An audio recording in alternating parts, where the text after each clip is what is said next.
The disruption was not just about flight, but about lives, business opportunities, and missed family reunions. Children, the elderly, and the sick endured prolonged inconvenience and shortages. With air travel paralyzed, people flocked to ground transport, creating an unwilling migration. In 2010, a long-dormant volcano in Iceland awoke, and the entire world held its breath, transforming the world's busiest airports into giant aircraft parking lots. A fateful meeting of fire and ice. And the ground trembled under the fury of the melting ice. Millions of plans were upended, millions of journeys cut short. Daily life was suddenly submerged in the shadow of the ash, an invisible enemy for the iron machines. Seemingly harmless particles of dust, carrying the power to destroy the most sophisticated engines. A race against time for scientists to understand and to warn. For centuries, Eyjafjallajökull hid beneath its permanent ice cap, a cold and silent beauty. But deep below, a colossal energy was stirring. The first signals. The Earth began to transmit its warnings. The experts did not ignore the smallest of signs.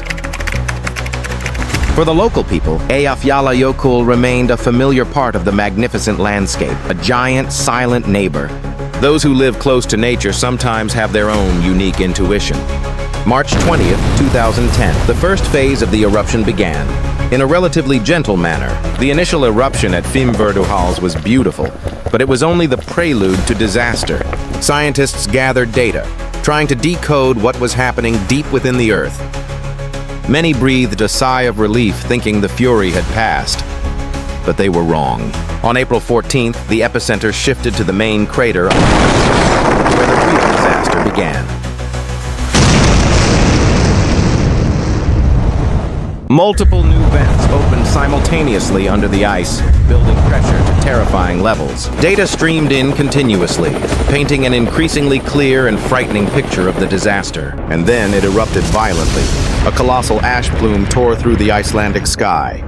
The ash was a deadly mix of volcanic glass, rock, minerals, and boulders the size of houses. The pressure from the magma chamber had breached the crust, like a detonated time bomb. The eruption's heat melted millions of cubic meters of ice in just a few hours. Glacial outburst floods, Jökull erupted with devastating power. For those in the danger zone, it was a race against death. The ash plume reached the stratosphere, where it was carried for thousands of kilometers by jet streams. From space, the disaster's true scale was clear. A toxic cloud was silently invading Europe's skies. Darkness fell as ash rained down relentlessly, turning day into night. Daily life was completely disrupted. Ash infiltrated everything, causing breathing problems and property damage. The beautiful landscape became a victim, as tiny life forms struggled desperately. The local ecosystem suffered severe damage. Polluted water sources threatened aquatic life. Evacuation orders were issued. Hundreds left their homes behind, filled with anxiety and uncertainty. Emergency services worked tirelessly to evacuate people to safety, despite the dangers.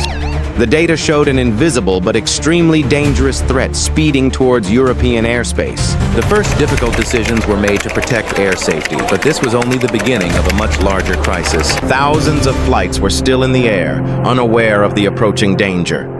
The first signs of the ash cloud began to appear hundreds of miles away from Iceland. Meteorological centers across Europe mobilized, racing against time to provide the most accurate forecasts. The airline industry began to feel the heat of the approaching disaster.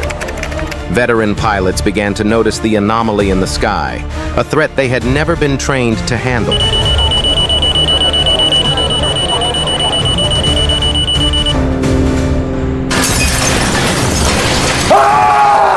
The ash not only harmed engines, but also severely reduced pilot visibility. An unprecedented decision was being considered. An entire continent faced an unprecedented threat. Air safety versus economic damage, a difficult calculation. The death cloud relentlessly expanded its reach, sparing no country. Passengers began to feel the chaos as news of cancellations spread.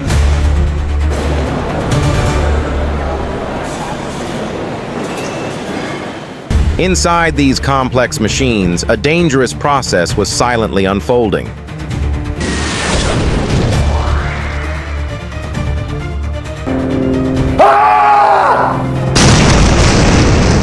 It wasn't just the engines. The ash also attacked critical sensor systems, disorienting the pilots. A massive coordination network was activated, trying to manage an unprecedented situation. International aviation organizations spoke with one voice, emphasizing that safety was the priority.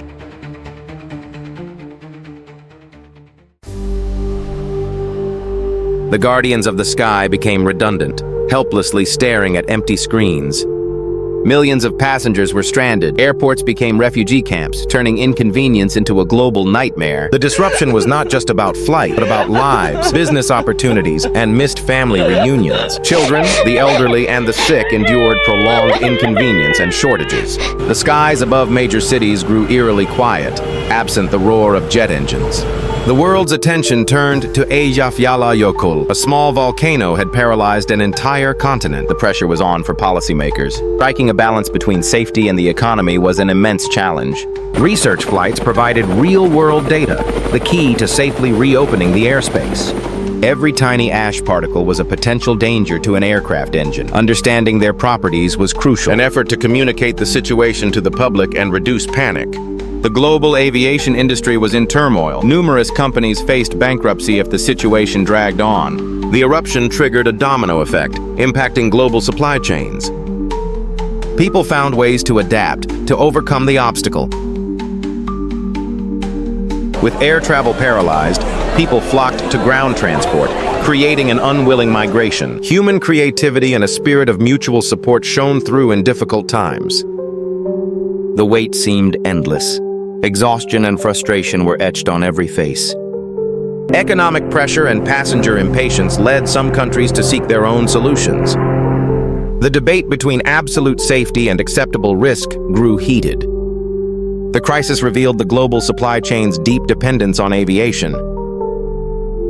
Behind the statistics were countless personal stories, important life moments missed or changed forever. Even the worlds of sports and entertainment could not escape the influence of Eyjafjallajökull. The event even affected major diplomatic and political activities on the international stage.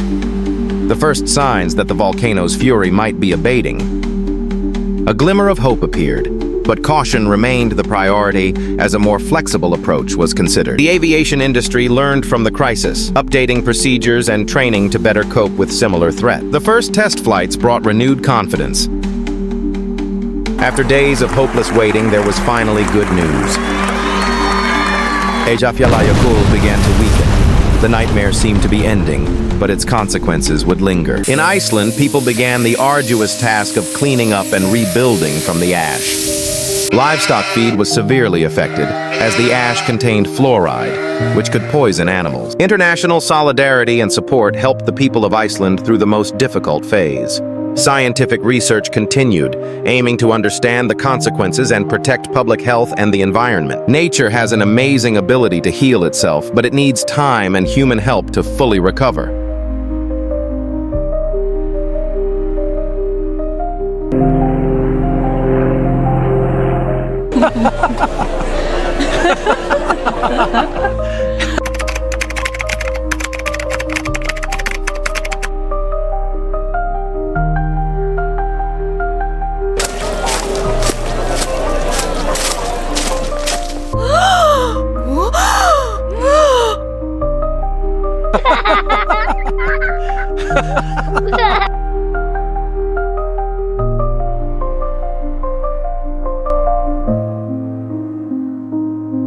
The world learned a great deal from this crisis, moving towards a safer and more sustainable future. The story of Eyjafjallajökull continues to be studied as an essential part of contemporary history. The disaster also became a source of artistic inspiration, prompting reflection on humanity's relationship with nature. Eyjafjallajökull returned to its silent beauty, a sleeping giant reminding us of its hidden power. This beauty and peace now testify to the resilience of both nature and humanity.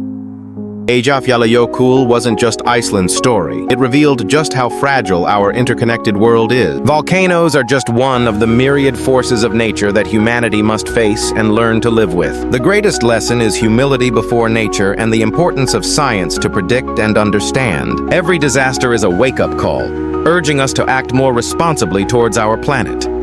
Educating future generations is key to building a more resilient society.